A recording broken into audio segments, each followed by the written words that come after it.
It was more challenging, and I didn't realize what I had signed up for. Yolanda Conyers holds a unique position inside Chinese tech giant Lenovo's offices in Austin, Texas, Chief Diversity Officer. Her 8-year journey with the company started on a very downbeat note. 3 months after I joined Lenovo, I received feedback that my Chinese colleagues didn't like me, and I was devastated. Her Chinese co-workers felt she looked down on them, that she was aggressive and disrespectful. That feedback was a serious setback for Yolanda, who thought she'd always been polite. It turned out her efforts were lost in translation. Misunderstanding arose when Yolanda sent out an email to request a meeting. I didn't realize that the word request, which in my culture is very formal and polite, when translated in Mandarin is like a demand or command. And from her perspective, she was like, well, who does she think she is sending me emails like this? And I just didn't realize that. Such cultural clashes happen when East meets West and the staffing at global companies becomes diverse. That's where Yolanda comes in.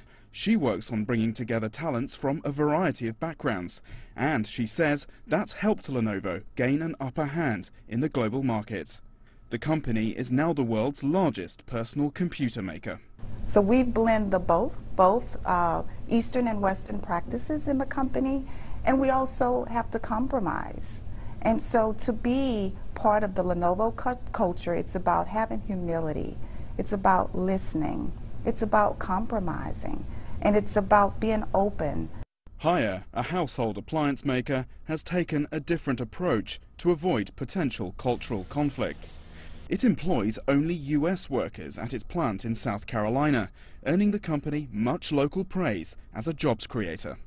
My name is Dreama Hellard, and I run the injection molding department here at Haier. That has just been a huge success to me, and most of it's due to Haier because they have helped me, they've trained me, and I've been able to succeed, and that feels very good. It feels very good. Haier's localization efforts have paid off. Its sales in the US recorded a 2% rise in 2014. The company is aiming for completing the expansion of its operation in South Carolina in 5 years, creating more than 400 new jobs.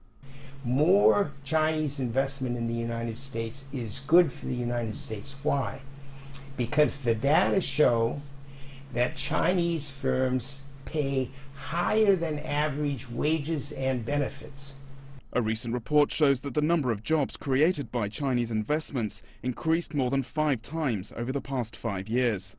New York research firm Rhodium Group says Chinese companies operating in the United States employed more than 80,000 full-time workers by the end of 2014.